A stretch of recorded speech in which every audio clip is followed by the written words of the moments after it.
Assalamualaikum dan salam Malaysia Madani. Kanta 744 dimulakan dengan rangkuman utama dalam segmen esensi. Presiden terpilih Indonesia Prabowo Subianto tiba di Malaysia bagi memulakan lawatan khas sehari ke negara ini. Beliau yang juga Menteri Pertahanan tiba di Pangkalan Udara Subang pukul 10.15 malam tadi. Ini lawatan pertamanya ke Malaysia selepas diumum pemenang rasmi pemilihan Presiden Indonesia Penggal 2024-2029. Prabowo dijangka mengadakan pertemuan bersama Perdana Menteri di Perdana Putra. Malaysia mengutuk serangan Israel yang menyebabkan kematian 7 petugas World Central Kitchen WCK di Gaza. Wisma Putra memaklumkan Malaysia turut menzahirkan ucapan takziah kepada keluarga mangsa. Malaysia turut berduka cita apabila WCK menangguhkan operasinya disebabkan insiden tragis berkenaan. Semua jemaah menteri diarah turun padang meninjau isu harga dan bekalan barang keperluan di pasaran. Menurut Menteri Komunikasi, arahan itu dikeluarkan Perdana Menteri dalam mesyuarat Kabinet semalam. Ia hasil maklum balas yang diterima dalam beberapa siri program. Pengasas kumpulan KK Supermart memohon ampun kepada Yang di-Pertuan Agong dan seluruh umat Islam berhubung isu stoking tertera kalimah Allah. Ia dinyatakan pada sesi menghadap Seri Paduka di Istana Negara. Baginda menitahkan semua pihak lebih berhati-hati terhadap produk yang dijual, khususnya barangan import bagi mengelakkan insiden sama berulang. Seri Paduka turut menegaskan agar tiada lagi pihak yang ambil kesempatan ke atas perkara berkenaan termasuk menghasut rakyat.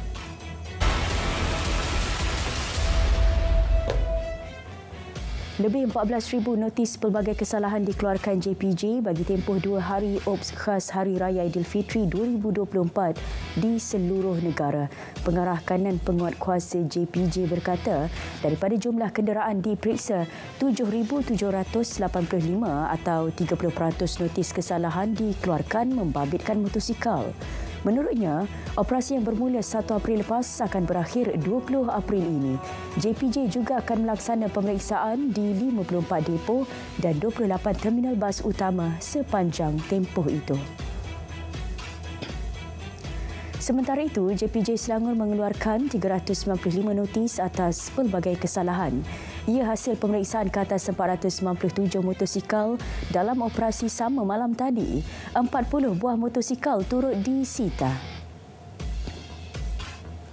960,000 batang rokok seludup dengan anggaran cukai lebih RM664,000 dirampas dalam serbuan di Kampung Kijang, Kota Baru. Pengarah Kastam Kelantan berkata, rokok berkenaan dipercayai diseludup dari negara jiran. Rokok itu berkemungkinan untuk bekalan ketika perayaan Aidilfitri ini. Siasatan lanjut masih dijalankan bagi mengenal pasti pemilik dagangan yang dirampas. Seorang pengawal keselamatan berdepan 3 tuduhan amang seksual terhadap anak perempuannya. Tertuduh 58 tahun bagaimanapun mengaku tidak bersalah. Perbuatan itu didakwa dilakukan di 2 alamat berasingan di Jalan Arab Muar dan sekitar tempat letak motosikal kediaman berkenaan. Pendakwaan dibuat mengikut Seksyen 16 Akta Kesalahan-Kesalahan Seksual terhadap Kanak-kanak 2017. Tiada jaminan dibenarkan dan sebutan semula kes pada 6 Mei. Seorang pemungut barangan terpakai mengaku tidak bersalah atas dakwaan memberi suapan RM500 kepada seorang pembantu penguatkuasa Majlis Bandaraya Iskandar Puteri MBIP Jun tahun lalu. Ia sebagai dorongan untuk tidak mengambil tindakan undang-undang kepada syarikat Swi Huat Enterprise kerana meletakkan barangan lusuh di tempat awam tanpa kebenaran MBIP. Kes akan disebut semula 5 Mei nanti mengikut Seksyen 17(B) Akta SPRM 2009. Seorang lelaki mengaku tidak bersalah atas pertuduhan menipu projek pelaburan perumahan tidak wujud sehingga mangsa kerugian RM580,000 di Mahkamah Session Butterworth. Dia didakwa di bawah Seksyen 420 Kanun Keseksaan dan jika sabit kesalahan boleh dipenjara antara 1 hingga 10 tahun serta sebatan dan denda. Mahkamah membenarkan tertuduh diikat jamin RM56,000 dengan seorang penjamin. Sebutan semula kes ditetapkan pada 26 Jun depan. Jabatan Imigresen Malaysia JIM Negeri Kelantan menghantar 136 tahanan pulang ke negara masing-masing melalui KLIA semalam. Pengarahnya berkata kesemua tahanan warga asing itu dari depo Imigresen Tanah Merah. Penerbangan itu melibatkan beberapa destinasi iaitu Istanbul, Phnom Penh, Yangon, Ho Chi Minh City, Dhaka dan Delhi. Daripada jumlah terbabit, 119 adalah tahanan lelaki manakala 13 lagi adalah wanita. Seorang kanak-kanak lelaki dan 4 kanak-kanak perempuan. 6,962 naskah Al-Quran tiada perakuan dan 12,767 bahan Al-Quran dianggarkan bernilai 2.8 juta ringgit telah disita oleh Kementerian Dalam Negeri. 1,082 premis telah diperiksa dalam Ops Mulia di seluruh negara. Seramai 164 individu terdiri daripada warga tempatan telah ditahan dipercayai menyalahi Akta Percetakan Teks Al-Quran APTQ 1986 pindaan 2023. Rampasan tersebut membabitkan barangan hiasan, peralatan audio dipercayai diimport dari luar negara. MCMC dengan kerjasama PDRM telah merakam percakapan Datuk Seri Alif Shukri Kamaruzaman. Ia susulan aduan berhubung kandungan video Hari Raya dimuat usahawan itu.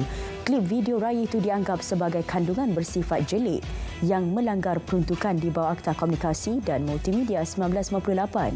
Ini termasuk Seksyen 233 yang melarang perbuatan dan penghantaran komunikasi yang bersifat jelik, lucah atau sumbang dengan niat untuk menyakitkan hati atau mengganggu orang lain. Keputusan analisis makmal sama ada terdapat kehadiran alga berbahaya pada kupang di perairan Port Dickson Negeri Sembilan dijangka diketahui hari ini.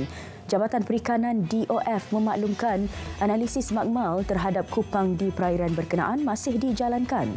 Langkah awal mengeluarkan larangan sementara bagi menjual dan mengeluarkan kupang ternakan sama ada melalui sistem panggar atau pancang.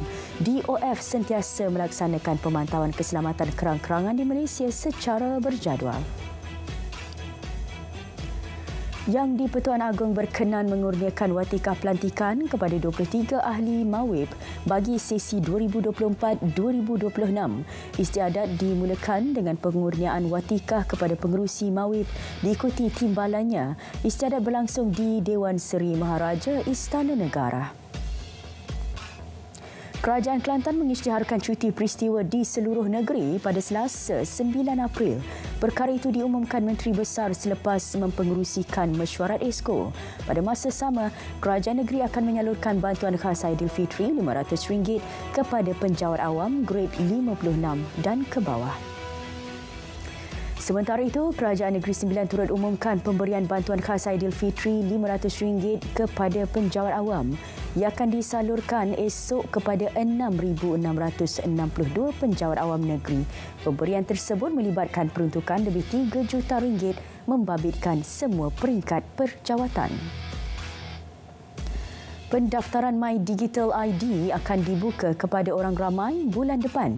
Ia boleh dilakukan melalui dua kaedah, iaitu secara dalam talian atau kios fizikal yang akan diperkenal di lokasi-lokasi tertentu. Sistem tersebut merupakan inisiatif kerajaan memudahkan proses pengesahan identiti untuk perkhidmatan dalam talian dan transaksi digital, selain mengurangkan risiko penipuan identiti dalam talian. Anak-anak anggota tentera dan veteran ATM ditawarkan peluang menjalani latihan industri dengan anak syarikat LTAT. Menteri Pertahanan berkata, inisiatif itu bagi meningkatkan potensi kebolehpasaran graduan dan kemahiran keusahawanan. Tempoh latihan industri sekitar 8 bulan dengan pendapatan antara RM1,800 hingga RM2,000. Sultan Selangor berkenan berangkat ke majlis berbuka puasa bersama kira-kira 1,000 rakyat di Masjid Diraja Tengku Ampuan Jemaah Bukit Jelutong semalam. Turut berangkat Tengku Permaisuri Selangor dan Raja Muda Selangor. Baginda turut berkenan menyampaikan sumbangan Hari Raya kepada 489 asnaf. Selain menerima bayaran zakat perniagaan daripada 2 syarikat, baginda turut menunaikan solat Maghrib, Isyak dan Tarawih berjemaah.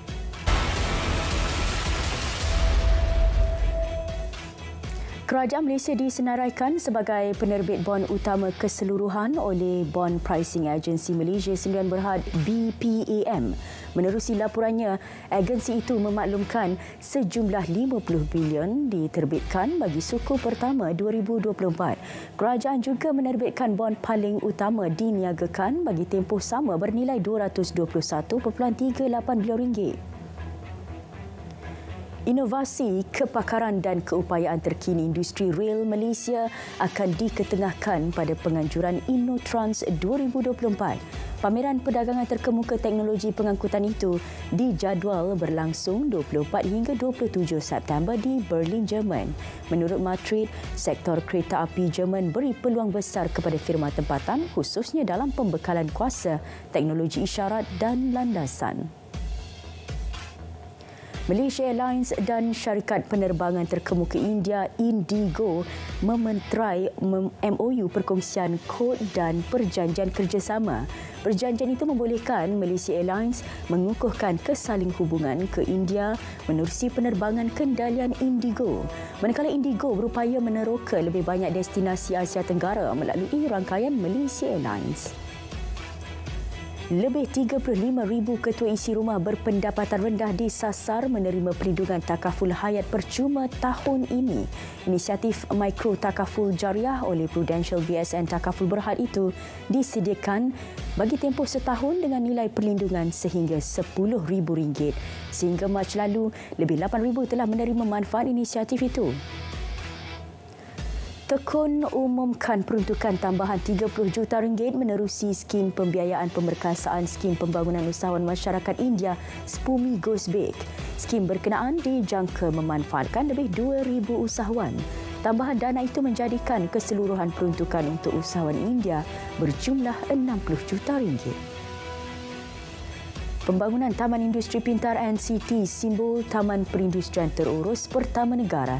Ia melibatkan nilai pembangunan kasar mencecah RM10 bilion. Menurut Menteri Besar Selangor, konsep AI dan internet kebendaan akan mengoptimumkan kecekapan tenaga serta aktiviti industri hijau di taman itu. Pelaksanaan sistem berkenaan bakal menjadi pemangkin misi Net Zero 2050. Angka kematian rakyat Palestin kini mencecah 32,900 orang akibat kekejaman tentera negara haram Israel, manakala 75,494 orang cedera. Kementerian Kesihatan Gaza memaklumkan dalam tempoh 24 jam, Israel telah membunuh 71 orang selain 102 lagi cedera. Presiden Amerika Syarikat Joe Biden berang atas pembunuhan 7 sukarelawan World Central Kitchen yang turut mengorbankan seorang rakyatnya. Biden menegaskan siasatan segera perlu dilakukan Israel dengan accountability dan hasilnya perlu diumum secara terbuka. Biden bagaimanapun tidak menyebut Israel sebagai dalang serangan terbabit.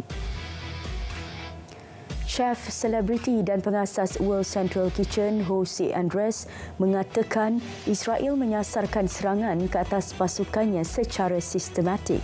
Menurut Andres, kumpulan amal yang diasaskannya mempunyai komunikasi yang jelas dengan tentera Israel dan mereka mengetahui pergerakan pekerja bantuannya.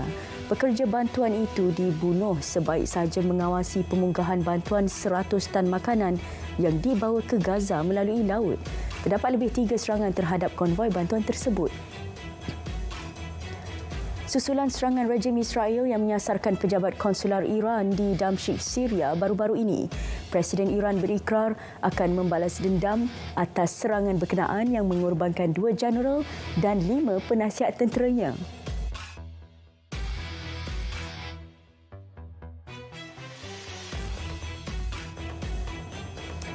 Rusia membina pos keselamatan tentera tambahan di Bukit Golan di wilayah Syria sepanjang garis persempadanan Bravo.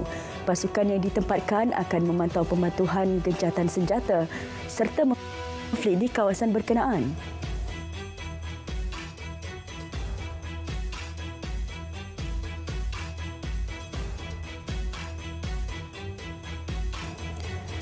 Sekian Kanta 744 dari Sungai ke Segara, Palestin pasti merdeka. RTM teman setia anda.